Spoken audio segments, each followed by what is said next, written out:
Watch this video with our virtual reality glasses for smartphone.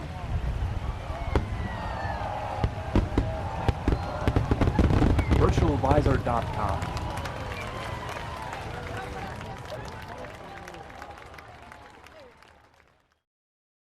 Tubefilter can do a lot of other disreputable things, writing for a lot of interesting tech companies and following the collision between Hollywood and technology. I've been doing it for a very long time, as you can tell from my very white hair. And this is a particularly fascinating project. The four people tonight, right, are all members of Secret Location who have now come out of their Valhalla to talk about Halcyon. And it is a fascinating merger, and I think we will see a lot more of this stuff between VR and linear television. 10 episodes of linear TV, 5 of VR, running in 80 countries for Syfy International. As we will not really discuss, they can't tell you what's going on in the United States right now, but talks are proceeding apace. So I will let each of them introduce themselves and talk briefly about their role within the team, beginning with Sabrina. Hi, I'm Sabrina Saccoccio, and I'm the supervising producer on Halcyon. And just regular production work, trying to get a linear and VR project put together. And I'm Stefan Grambart. I'm the creative director at Secret Location. I work out of our Toronto office. And so I guess I pitched the original creative concept and then worked heavily with Ben here, who will introduce himself shortly, on the creative direction and the look and feel of the story. Yeah, so I'm Ben. I directed Halcyon, directed both the linear and the VR portions, but in a lot of ways this was kind of Steph and I being conjoined at the brain in figuring out how to do this. Oh, so the board's already happening. That's right. Yes. You know, we got Canadians and Americans, that's tech right. people, and Hollywood is fantastic. Resistance is futile. And I'm the other American on the panel, I guess. So, I'm Shamlin. I'm managing director of the U.S. office for Secret Location. And I guess my primary role, at least for this job, is sort of heat shield or bullet shield, trying to let these people, these very talented teammates, pull off the magic that they do. So, very honored to be here. Well, let's start. I think the best place to begin is with the demo reel that they were trying to make work. Did we make that all function? It should work. We'll see. All right, so cross your fingers and pray to the technology gods that they are not mocking us. We've knocked the lights down on the bird. Let's see.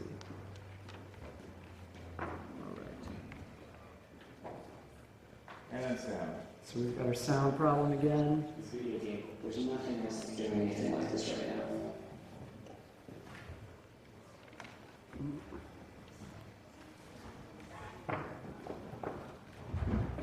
So it looks really nice. It's actually a silent movie. There's no sound. We're trying to be Awesome. really arty with it. I don't know why that's doing that. Oh, I can hear murder it that now. takes place Yeah. in virtual reality. Just put the mic to the computer. Like I said, you guys didn't pray enough to tech gods. You want to go to the start again? I'll turn it up back there. Our creating world. It's going to be in between an interactive movie and a little bit of a video game. There's nothing else that's doing anything like this right now. The story of Halcyon follows Julie Dover, who is a detective of virtual reality crime. We're far enough in the future that something really interesting is happening, but not so far that we can't relate.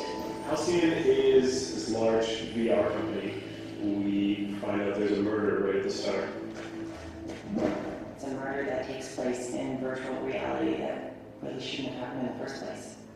The story itself is going to really appeal to people who love a good plot, a good mystery, a good thriller. I don't understand. How do you strangle a man without leaving a single mark?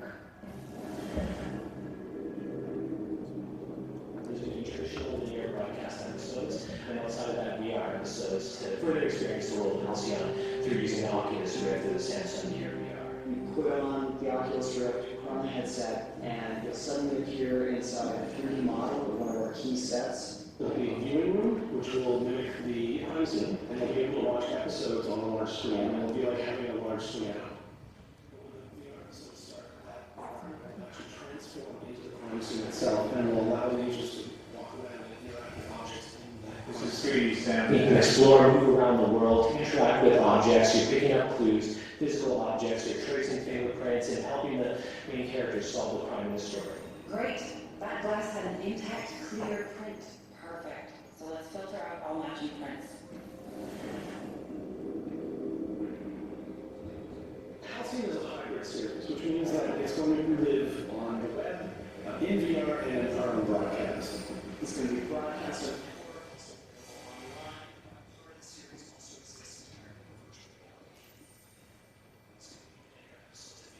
Okay.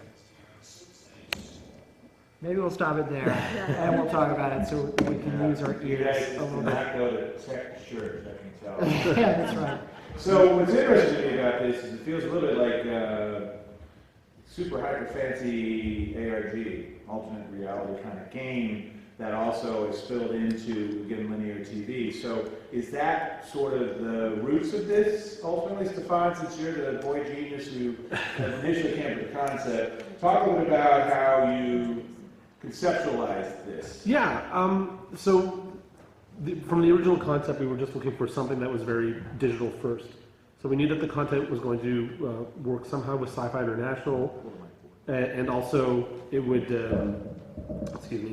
would also have to be something that we wanted to do digitally. So we pitched a lot of ideas, and one of the ideas that we came up with, I came up with this tagline, "The scene is virtual, but the crime is real." And that was sort of just the genesis of that idea, that this was going to be not only a show that was going to be partially presented in VR, but also be about VR itself, so that somehow the medium that you're watching the content in is also the medium that we're talking about.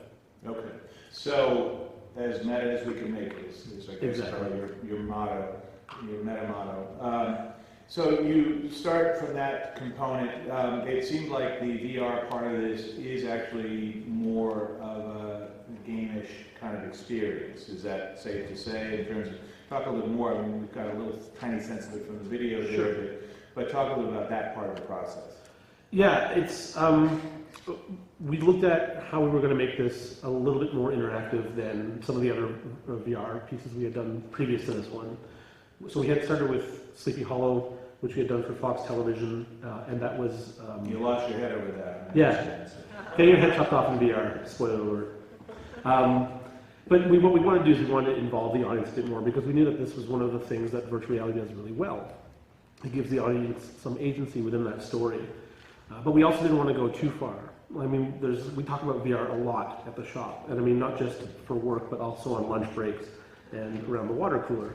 So we have all these great ideas and all these theories about where VR can go in the next 5 years. But what we wanted to focus on was something that was realistically achievable, not only within the timeline and the pipeline, but also something that the audience could digest. It's one of the reasons that we chose the idea of a police procedural as our genre, because it's something that's easily recognizable. All the pieces of it, all the accoutrements of a police procedural, something that you would be able to pick up very easily, even though it's coming at you in a very different medium. Okay, so the police procedural, and obviously a slogan there that's worthy of CBS in their police procedurals. But then there comes the next sort of step here, and I want to talk particularly to Sabrina and Ben about the process of creation. On the one hand, Sabrina is supervising producer. You have perhaps the most thankless task in entertainment history here, trying to do not one but two mediums and actually make it all come together.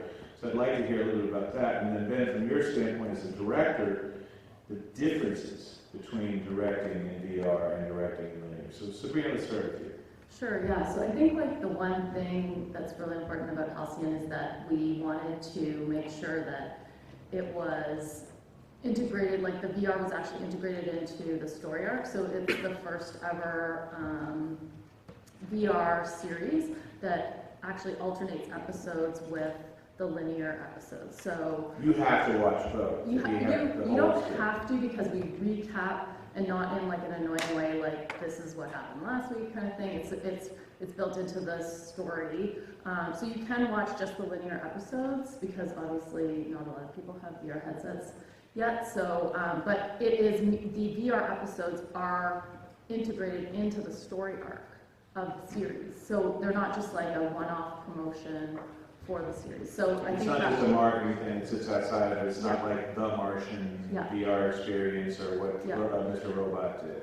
Yeah, so that said though, there are two totally different production processes. So for linear, we went about shooting a regular, like regular live action shoot. And for VR, we used some of the elements, like we recreated one of the rooms that we shot in, but it's really using like game engine technology. And so there really are two. What game engine technology? Unity. You use Unity, Mhm. okay. Yeah.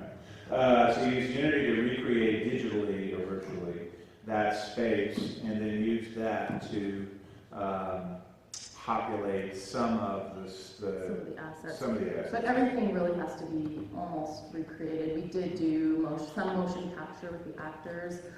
We use voiceover with the actors because in VR there aren't, like using game engine, there aren't a lot of ways that you can have interactivity without using, like you can't go and shoot an actor and then expect them to look like photoreal in a Unity game engine. So there are lots of challenges. It's like producing two different series, but you have to find ways to make them match together. Interesting. Now, from the director's standpoint, you are working with the mad scientist Stefan and trying to figure out how to create a narrative through line.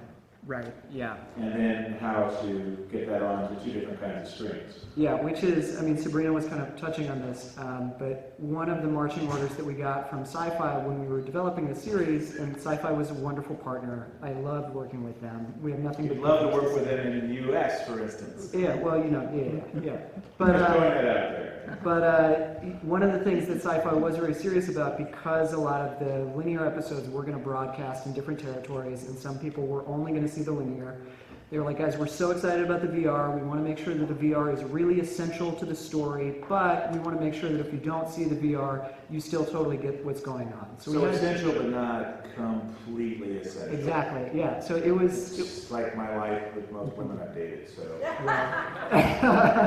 No comment. Yeah, but it's probably true for me as well. So it was tough to, just from a narrative standpoint, any screenwriters who are out there, as soon as you hear, oh, I want you to write me a scene that is absolutely essential to the plot, but you can forget about it if you need to, it's like, well, that's impossible, right? So did you learn any tricks in this process? Well, you started to get really, really good at casual exposition and trying to bury that inside of a scene. So That's that a you new can catch phrase, people. casual exposition. Yeah, casual Write this down, exposition. screenwriting students. So, great. So you kind of started to figure that stuff out. But the real thing that it teaches you, if you want to get really deep into it, is that like story structure is story structure, and there's a reason why you don't repeat beats as you go across things, right? But you started to learn how to do it in the most like sneaky and undetectable way possible. Sometimes we were more successful at that than others. Can you give an example, for instance, where you were sneakily successful? I would say, it's the same with any like good exposition. Like if you can make the scene about something else, an emotional conversation where like naturally they're going to bring up details of the case to discuss what's going on, as long as it feels like it's believable within the context of the scene and the scene is about something else and not just about, hey, let's recap information for the audience, then it can play off. Like we've got one scene where we've got our two detectives having lunch together, and really the scene is about them connecting on an emotional level about some stuff that's been going on between the two of them, but over the course of that it makes sense to call up some facts from the case itself that were embedded in the VR episode. So that's a way where we can kind of get it out in a way where, if you know screenwriting, you know what we're doing, right? But if you're just watching the episode, it kind of flows. Some of the moments that are maybe less successful are scenes where it is really just an exposition scene, right? It really is just repeating information that an audience that has seen everything already knows, right? Okay. So it's sort of an interesting and calculated bet because you're doing this cool thing that gives you extra visibility, and of course gives you the opportunity to speak in front of this brilliant crowd at Digital Hollywood on the main stage. But it feels like it's still kind of a two-headed monster that requires a lot of wrangling. It did, but it was, it was, and Steph, I'm sure, would say the same thing, like, it's exactly the kind of monster that we want to be wrangling right now in trying to figure out how to bridge the gap between traditional entertainment, which is very passive, you're sitting on the couch or you're in a theater and you're watching a story happen in front of you, versus video games or now VR, which is active. You're not watching it, you're living it. And so it was a really, really worthy, exposition aside, what was really interesting was trying to bridge this gap between a passive audience and an active audience. And there was a ton of really interesting narrative questions that arose because of that. Because it's like I'm watching the TV, I never think about who I am when I'm watching a show on the TV, right? In relation to the narrative, I'm just watching it. But as soon as we drop you into a scene, now we start having to answer questions about the audience, right? Who is the audience? Are they a character? Are they playing one of our main characters? Are they playing somebody else? Should we never address the audience and pretend that they're not there, pretend that they're a ghost? The path that we wound up taking was kind of this middle ground of addressing them but never assigning a character, so we never overwrote whatever the audience is kind of coming up with in their mind of how they're in the scene. But we do end up addressing you, but again, in a very casual way, right? So, real quickly, each linear episode is about how long? Is it 42 or 44? Or? Well, so the entire experience, all told, end to end, is about an hour long, so it's about the size of a pilot, with all 10 episodes and all 5 episodes. With commercials. Yeah, with commercials. So it's an hour with commercials. Yeah. So it's only about 12 minutes. It's like each episode runs from 2 to 5 minutes. What we did find is that the shorter ones were better. Like the network wanted shorter, and it's always better to have something a bit shorter when you have a massive headset on your head. So yeah, we anywhere from 2 to 5 minutes. Some episodes we needed to be longer because they need to like expose all these plot things. But yeah, it's one thing that was really challenging is to tell a story in like small episodic chunks. The original conceit was to shoot an hour-long pilot that could also be chopped up into smaller. Yeah, so there are companies that have done that with linear stuff for years, where they create it in a way that they can chop it up and sell it overseas as Short 10 5-minute episodics with ads, or a whole hour long or whatever. Yeah. So you took that kind of thought to this. It could be, I don't know how you do it with the 2 different kinds of media involved, but it's the same sort of thing, I guess, right? Yeah, with 80 countries, there are literally so many different needs, and so there are lots of countries that are broadcasting it back to back, and then there are other countries that are just plugging it in as interstitials. This is interesting too, so to think about. Now, have you been involved in some, Eric, in terms of the overseas Oh, yeah. distribution? Okay. Yeah. So what does that look like? So like you said, so sometimes, because in some ways, you can binge watch the show and then you kind of ignore the 5 VR parts that build a deeper feeling. Yeah. You can go full Netflix on it. I'm sort of curious how this plays out in various countries. It sort of starts with the fact that a lot of international countries or networks, broadcasters, broadcast American formats of 22 and 44 minutes. Right. And so but legally they can't broadcast Stay that on much. or whatever. Yeah, they can't broadcast that much be, filler yeah. stuff. Yeah. So they end up with these like 6-minute gaps that they need to fill content. And traditionally they use that to broadcast music videos or promos. And so the ask was, can we come up with an hour-long pilot that could also live as interstitial material in those? And it's a way of like trying out that content, because it would like run with bigger shows at the end, and then that sort of gives people a look in at VR.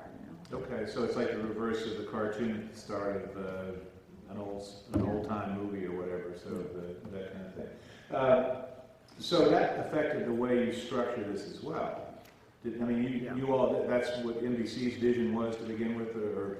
That was the opportunity. That was the opportunity. It's sort of a backdoor pilot. Can we do an interstitial show that could also get collapsed into an hour-long pilot?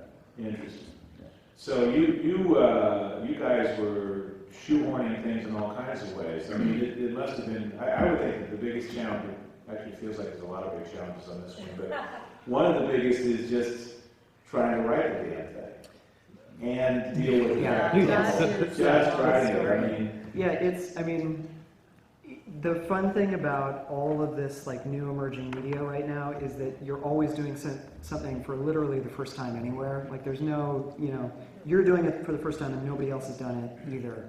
So yeah, there was a big challenge. It's one thing to have to like write in and out of act breaks on a 1 hour. It's another thing to suddenly have, okay, now you don't just have like 3 or 5 acts, now you have 10 acts essentially, because we have to like get these hard outs at different points. So you have to get really good at scene structure. You have to get good at concise delivery. It was a challenge. It was certainly a challenge. Interesting. Now, Sabrina, you were as supervising producer. Were you writing honcho on the VR production? And that's a different crew of folks, right? I was supervising both, but it really is a different crew of folks. There was a producer for the linear portions, and there was a separate producer for the VR. And give me an idea of the size of the teams on each side. Oh, well, there's, lots. That's a really tough question. I'll have to go and count them all up. But It's like on the roughly linear like side, 5,000 side, for? it's a regular shoot crew on the linear side. Linear side, it was like about as big a crew as you would get on an indie feature in LA. So at any point we had at the low end, we would have maybe 20 people on set. At the high end, we would get up to around 50 bodies, depending on what we were doing. And then, on the VR. Yeah, it's like 20, 30, like there are lots of different jobs. Like for example, the audio, like there's an audio person who does who writes songs, and then there's like an audio person in Unity who prepares those songs for the developers to then put them into the game engine. So one of the things you can do obviously in VR is have audio that's volume driven, volumetric I guess is the term, but it's in space, and so one of the ways you can direct is with the audio. I mean, it's a big way to direct, is audio cues, so it's really important. So you had somebody doing music to do some of that, but... and then a whole sound team, yeah. I think we had probably about 20, 25 people on the VR side, using freelancers as well, and sometimes, actually, it could probably even be higher because some of the people that we hired have their own staff. Right, so there's a point person on a team of 5. Exactly. And we were talking about this a little bit before when we were sitting outside, the interesting collision that's happening right now between tech and game modes of work and filmmaking or television modes of work, right? And with the sound especially, this is a really interesting thing. We've been having a lot of discussions with different sound designers here in LA who have been working with Dolby to try and figure out this problem of like, okay, well, how do you mix in VR, right? Because the mix for everybody who's like film and TV savvy, the mix is a really, really essential part of making a film or a television show. It's when you final it, it's when you determine the sound of the piece, and it's really, really important to have your entire creative team in one room, everybody able to hear things at the same time, have discussions about, turn this up, down, that sound is right, this one is wrong, right, bring the music in here, back it out here, and have those discussions in real time. When you're doing things in a game engine, it's much, much, much more challenging to have those kinds of conversations. So on Halcyon, we didn't execute on the solve that we have for the future, but with Dolby, we're working on a solution that uses Atmos to do this kind of like spatial audio in an actual mix stage on a room, so that you can have that kind of like film finishing experience, but for virtual reality. And I think that things like that they sound boring, but solving those processes are what's going to enable us to get more deep, satisfying narratives into virtual reality once we start to lower the barriers to the creative side. I think that's absolutely true. I mean, as I mentioned to you guys in the back, I'm a big gamer, and one of the things that the game guys have figured out in the spaces that they're working with now is that the spatiality of sound and how you use that in surprising ways, even in on a console title on a TV screen that may not have 7.1 sound around it. I mean, so and it is such a remarkable difference when you've got good audio, when you've got attention to detail on that. I think it's so easy to forget that in a visual medium, right? Oh, totally. Yeah. I mean, I teach at UCLA, and I actually had a class last night. Oh, sorry.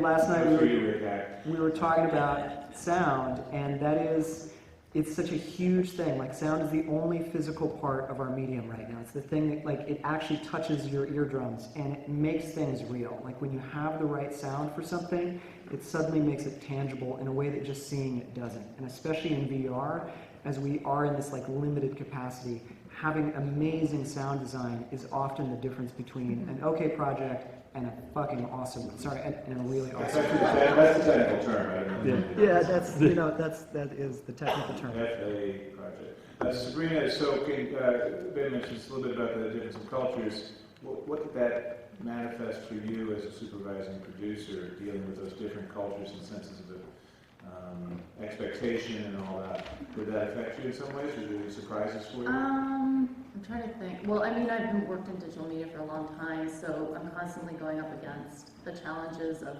people who aren't used to producing for digital media.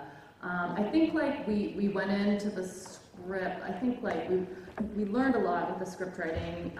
We went in thinking episodes were going to be a lot longer. If you want to do it, try it again. We can do it. But they were much better shorter. But I think like it's just, it depends on what type of VR you're doing as well, right? So This one will work if you're doing 360 video, like talking about sound, for example, a sound can actually be like the only way to advance the plot because it might make you turn around. Right. And like Ben can probably speak more to this about like it's almost like directing for theater or producing for theater. Well, that's what I wanted to get to. Because Yeah. a year last spring, I did a somewhat similar panel with the guys, Randall Kleiser and some of those guys who were involved in Kleiser's project Defrost.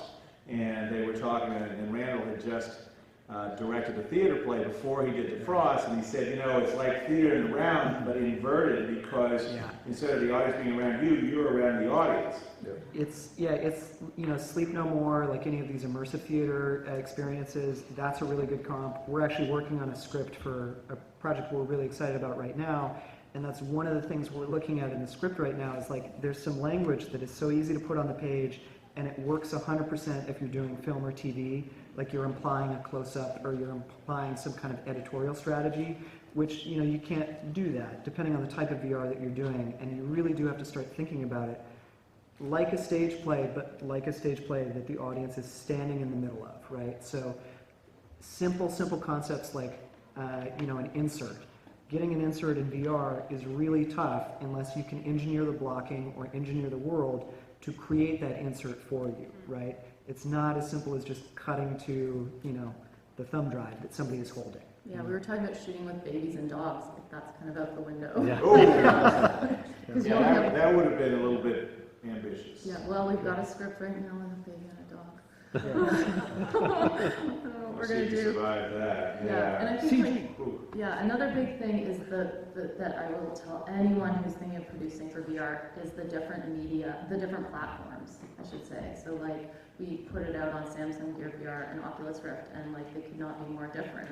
But we managed with a lot of money to port from Rift to Gear. So they're just all so different right now. Are you going to put it on the PSVR? Aaron? The goal is to be as cross-platform as possible. Yeah. I mean, that looks like that's going to be really big. I wrote something about this. I think that would be my bet. I think PlayStation is the most monetizable of the platforms. Yeah. I think it is the most ready market, particularly for this kind of project. So the goal would be to go out on PlayStation, but PlayStation presents some pretty big sort of budget and logistical challenges to port to. Well, let's talk about that real quickly if we could, because I agree with you, it is the most monetizable in terms of the fact that there are 40 million PS4s out there in the world, and you can plug and play for $400. And they've already got linear video distribution through Steam Bundle and their apps and all that. It would seem to be a pretty obvious opportunity to do that sort of cross-platform in a very painless way. But what are the logistical and budget challenges there? The principal one, and there's some flexibility in this, is that any level of software development, and this definitely qualifies, a large portion of it is done using third-party plugins. It's just the way To translate the stuff into their platform? Yeah, well, just in general, there's shortcuts you use and code snippets you use to do any sort of animation or software development. And PlayStation is very locked down in terms of the third-party plugins it allows. So then you end up having to rebuild or rewrite a lot of those third-party plugins, which They would or you would? they would force you to. They would force you to. And they do have a library of replacement plugins, and so it's a little bit of a gray area, but in general, you're probably another 50% on your budget just to port to PlayStation. 50%? Yeah. For the on your software development. For your 5 episodes. Yeah. So that's not inconsequential. But that's part of the way they control and ensure that's a perfect platform for the it's their QA process basically. Right. They just want to make sure it's bulletproof. It has to run in all of the territories they're in. It has to run on a number of different TVs, headsets. Right. It's a very sort of like practical way to ensure quality on their part. Right. It's a Procrustean bed, so you got to get cut to fit.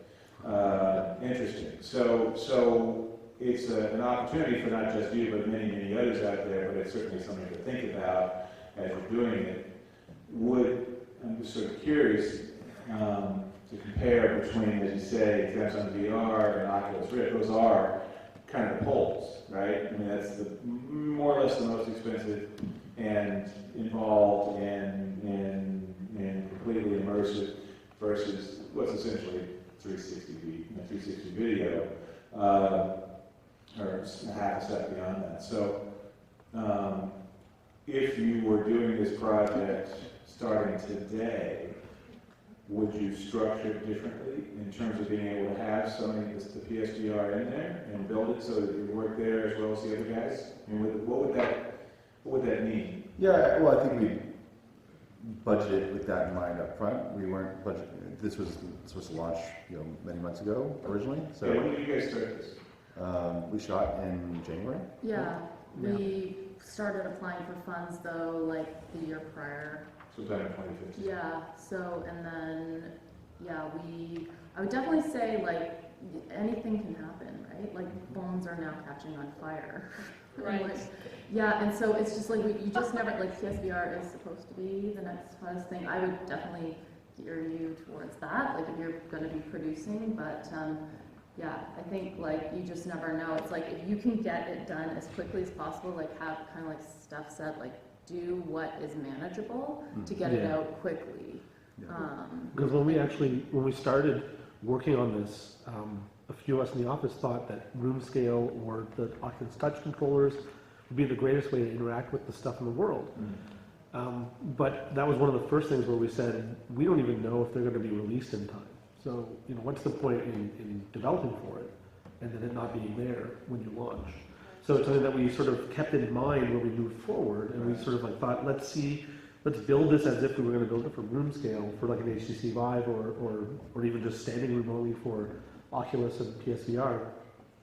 And then put it on a platform that we know we can handle, put it on the devices that we know people are going to have in their hands, and then we can always, come back to it and move it further. Yeah. There was also this kind of strategic component because, Oculus, when we kicked this off, Oculus was, going to launch first, and we were looking for a platform partner on it, and Oculus seemed to make the most sense, and they've been a great partner. Did they chip in some money? It was promotion. Yeah, promotion. They're really good with promotion, which is the equals that. So is it available in this country on Oculus? No. Not yet. International only. So it would be fine for France tonight. In some way or something? Yeah. So all my Tor client thing. Yeah. Spoofing IP. Spoofing IP means Snowden. The big difference between Rift and Gear for this project was like compressing of assets, compressing everything down, and that just took forever, but it was worth it. It ended up looking almost as good. Interesting. Yeah, I mean, we've been talking about platforms for a while, but that platforms is probably the biggest frustration with doing anything in VR at the moment. It's just, Eric says this all the time, it's like the worst version of VHS versus beta right now, where it's so diffuse, but the expectation and the design of creators is to try and get it in front of as many people as possible, but for so many different reasons, it's difficult to do that. And to your question of like, would we do it differently right now? Well, yes, definitely, but that's the case with any project because the landscape is evolving so quickly. If we started a project today versus 2 weeks from now, we would have a different game plan, because you just have to be responsive to the climate that exists. And the creative itself would adapt because we sort of went into it with a certain level of auspices or limitations or things we could play with within the medium, but now with PlayStation and Move controllers, we'd have a whole different set of limitations. Like, the version of Halcyon right now isn't truly room scale, it's more positional track, seated experience, but with a Move or touch controllers or a Vive, you can go full room scale. And so maybe we would just skip straight to that now. Okay. Yeah. So for all the folks out here thinking about actually creating, it sounds like, we've got a lead time here. I mean, in fact, if you turn this around, even in the short period of time you did, we saw 5 different platforms or 6 platforms launch, or fully get